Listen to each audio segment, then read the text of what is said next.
Halo semuanya, selamat datang di pemrograman berorientasi objek.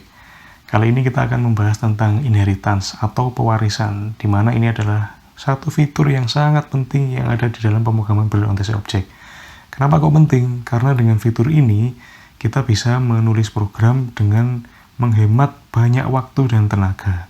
Dan juga fitur ini sangat menarik untuk dibahas. Oke, ikuti terus sampai habis.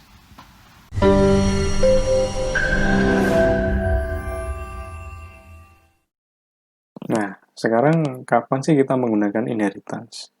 Kita lihat di sini ada 3 buah kelas ya. Ada human, ada angel, ada wizard. Ini misalnya saya game petualangan ya. Nah, di kelas human itu ada atribut name, level, health, strength, kemudian metode attack, special attack. Angel ada mirip juga, ada name, level, health, potion, attack, sama cure. Nah, ini wizard juga hampir sama. Bedanya kalau dilihat ini cuma ada human ada strength, angel ada potion, wizard ada spell. Nah, di human ada metode special attack, angel ada cure, dan wizard ada magic. Nah, dengan memanfaatkan inheritance, kita bisa membuat sebuah parent class ya, membuat parent class dari kelas-kelas 3 kelas ini yang memiliki atribut dan metode tertentu yang bisa diturunkan ke kelas yang lain.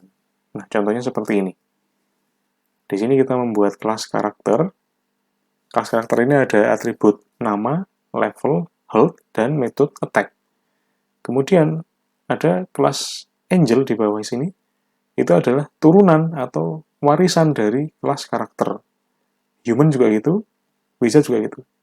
Dengan cara seperti ini, maka kelas angel ini akan memiliki semua yang ada di dalam kelas karakter, atributnya dan metodenya. Plus, dia bisa memiliki atribut tersendiri yang spesifik milik dia sendiri. Ya, jadi angel ini punya potion dan punya cure.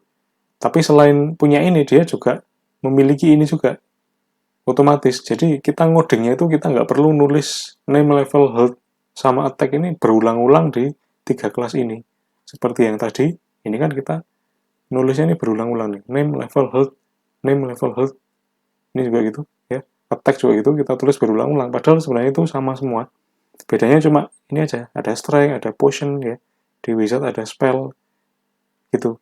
Nah, kita nggak perlu nulis ini tadi berulang-ulang. Kita jadikan satu kelas, kemudian kelas-kelas yang mirip atau yang memiliki ini juga ya, atribut dan metode ini, tinggal kita turunkan aja, ya, sehingga kita nggak perlu nulis berulang-ulang, kita langsung memiliki semua yang ada di sini.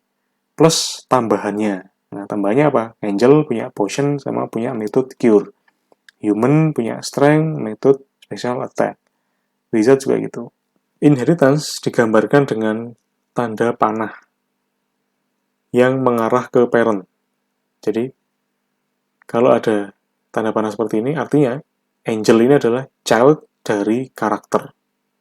Sedangkan karakter adalah parent dari angel. Human juga gitu. Human adalah child dari karakter. Wizard adalah child dari karakter. Nah, untuk memahami dasar dari inheritance ini, saya akan ambil sebuah contoh yang lebih simpel lagi. Misalnya, saya punya kelas pegawai. Kelas pegawai ini punya beberapa atribut dan metode.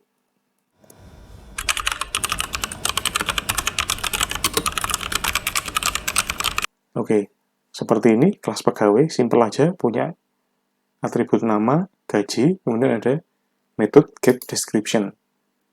Sekarang saya akan buat kelas manager. Kelas manager ini saya turunkan dari kelas pegawai. Untuk menurunkan kelas, kita gunakan keyword extends ya, di sebelah nama kelasnya.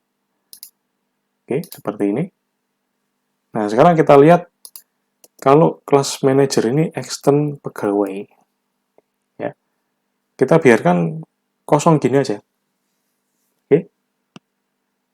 Nah, kemudian di tesnya kita akan buat seperti ini. Nah, kita akan membuat objek man dari kelas manager. Setelah itu kita akan coba nih, man, kita akan panggil atribut dot. Nah, kita lihat pada saat kita dot, ini kita bisa akses nama, ya, kita bisa isi namanya. Misalnya Susi. Nah, begitu juga dengan gaji, ya, kita bisa akses juga. Gaji sama dengan 50.000 misalnya. Terus kita juga bisa panggil metodenya, man.getDescription. Nah, seperti ini. Coba kita compile. Oke, hasilnya akan keluar nih. Ya, getDescription tadi mencetak nama dan gaji. Padahal kalau kita lihat di kelas manager itu dia kosong aja, nggak ada apa-apanya. Tapi karena dia extend pegawai, jadi semua yang ada di pegawai itu, atribut nama, gaji, getDescription, semuanya akan ada di manager tadi. Ya, akan ikut dimiliki oleh kelas yang bertipe, objek yang bertipe manager. Nah, jadi seperti itu konsep dasar inheritance. Nah, sekarang bagaimana kalau kelas manager ini kita beri satu buah atribut lagi nih. Nah, kelas manager ini kita beri departemen. Terus bagaimana? Kita coba di tesnya, bisa nggak kita akses departemennya? Man. Nah, bisa ya, departemen. Nah, gini misalnya. Bisa ya. Seperti itu bisa. Tapi, dengan catatan, apa yang ada di manajer itu tidak serta-merta dimiliki oleh pegawai. Karena di sini pegawai bertindak sebagai kelas parent dan manajer bertindak sebagai kelas child. Nah, sifat dari inheritance adalah semua yang dimiliki oleh parent itu juga dimiliki oleh child, tapi tidak berlaku sebaliknya. Jadi misalnya kita bikin objek pegawai. Nah, misal kita bikin objek pegawai seperti ini, PG ya. Kita coba nih, PG dot. Nah, dia cuma punya gaji sama nama aja. Dia nggak punya departemen. Ya, kita paksakan misalnya. Nggak bisa, error ya. Errornya cannot find symbol. Ya, jadi itu. Inheritance juga bisa berlaku multiple child ya. Jadi boleh kita membuat suatu kelas yang merupakan turunan dari turunan kelas lain. Misalnya, saya akan buat kelas baru bernama manager operasional. Ini adalah extend manager. Nah, seperti ini boleh nih. Jadi kalau kita seperti ini aja, kita biarkan kosong aja. Kemudian di tesnya, kita buat.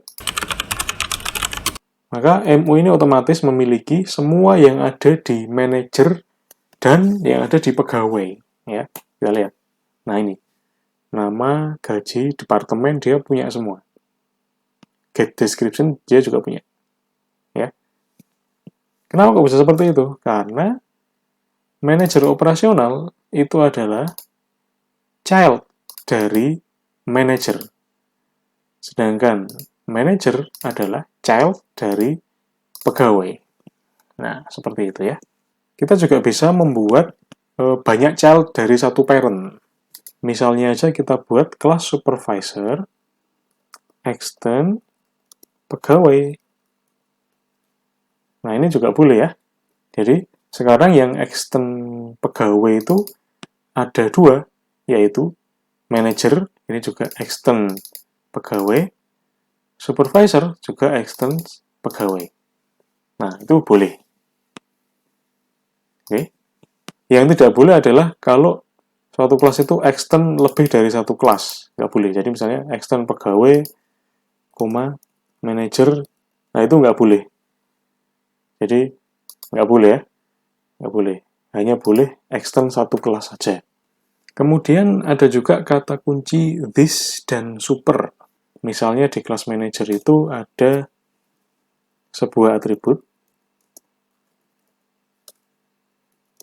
gaji. Padahal kita tahu bahwa di pegawai itu juga ada gaji ya. Jadi ada dua atribut gaji sekarang. Gaji yang ada di pegawai dan gaji yang ada di manajer. Nah, sekarang bagaimana cara membedakan dua atribut itu? Ya, misalnya aja di kelas pegawai itu gaji itu saya beri nilai 1000 ya. Di kelas manajer itu gaji itu saya beri nilai 5000. Oke. Sorry, integer ya. Nah, kemudian saya pengen bikin metode di sini seperti itu. Kira-kira apa yang akan muncul? Apakah 5000 ataukah 1000? Ya. Kita coba compile. Oke, sorry. Kita tesnya dulu, kita bersihkan dulu ini. man.show manager description. Nah, seperti itu ya. Kita coba compile. Jadi kita panggil show manager description tadi di kelas manager ya. Coba compile. Ternyata keluar 5000. Ya. Jadi gaji ini memanggil gaji yang ada di manager. Karena diisi 5000 ya dia keluar 5000. Tapi bagaimana kalau kita tambahi di sini kata kunci super?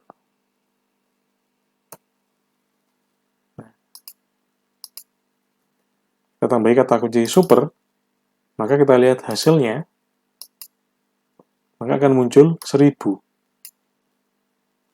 Nah, itulah gunanya kata kunci super itu, untuk mengakses atribut atau metode yang ada di kelas parent. Ya, super. Kalau this, itu yang ada di kelas itu sendiri. Ya, jadi kalau this, kita coba jalankan. Yang tadi 1000 ya, kita coba jalankan, maka hasilnya 5000. Ya. Karena dikasih this. Gunanya kata kunci this ini apa sih? Ya, kalau tanpa this kan bisa juga ya sebenarnya. Ya, bisa sih. Nah, gunanya apa? Misalnya ada di metode show manager description ini ada sebuah parameter ya.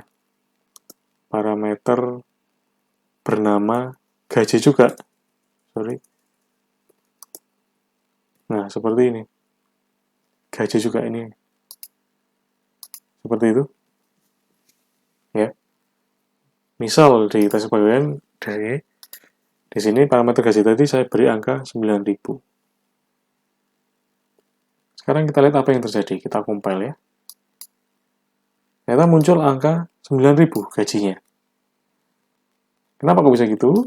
Karena di sini parameter show manager description ini ada parameter yang bernama gaji, yang mana dipanggil di sini. Jadi gaji yang di sini ini merujuk ke parameter ini. Bagaimana kalau saya ingin menampilkan gaji yang 5000 ini? Karena namanya sama ya, ini sama-sama gaji juga. Ini gaji, ini juga gaji ya. Sama namanya. Ini bagaimana? Kita gunakan this dot gaji. Nah, kalau seperti ini, kalau kita tambahin this, berarti dia akan mengacu ke atribut ya. Jadi this dot gaji, maka dia akan mengacu ke gaji yang mana dia adalah atribut. Sekarang kita coba. Nah, seperti ini.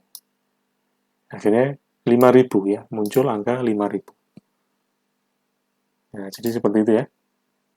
This akan merujuk ke atribut. Kalau nggak pakai apa-apa, dia akan merujuk ke deklarasi variabel yang terdekat.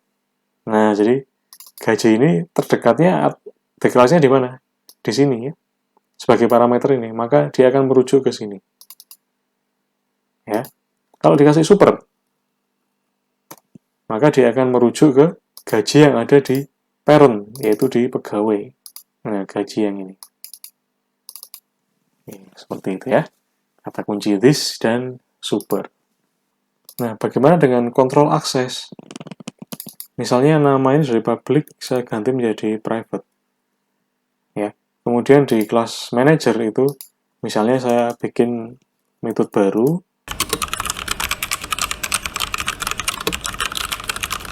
Nah, misalnya di kelas manager itu saya bikin metode baru, set nama, yang saya gunakan untuk mengisi atribut this.nama. Ya, atribut atau atribut nama. Ya. Nah, ini akan jadi error. Karena apa? Karena nama ini tadi di kelas pegawai itu adalah private. Jadi errornya adalah nama has private access. Solusinya gimana? Kita bisa gunakan protected. Nah, kalau protected ini bisa diakses oleh child class-nya. Oh iya, saya tadi bilang kalau this itu mengacu ke atribut dari kelas ini gitu ya. Tapi kenapa kok bisa mengakses parent-nya? Karena secara konsep ya, sebenarnya atribut nama ini sudah dimiliki oleh manager. Ya, karena manager adalah extends pegawai. Nah, bagaimana kalau ada konstruktor di kelas parent? Contohnya kasusnya seperti ini. Nah, ada contoh konstruktor ya, seperti ini, menerima parameter ya, meminta parameter. Nah, kemudian kalau ada parent class yang memiliki konstruktor seperti itu, atau konstruktor yang tidak default ya, memiliki parameter, maka akan error di sini ya, akan error di sini. Kenapa kok seperti itu? Karena konstruktor itu tidak diturunkan. Jadi kita harus memanggil konstruktor yang ada di pegawai. Bagaimana cara memanggilnya? Untuk memanggil konstruktor parent, kita juga harus memanggilnya lewat konstruktor dari kelas child-nya. Jadi kita di sini harus bikin konstruktor manager. Terus di baris paling atas konstruktor ini kita panggil konstruktor pegawainya dengan menggunakan kata kunci super gitu aja. Terus dalam kurung, nah ini apa? Misalnya Budi.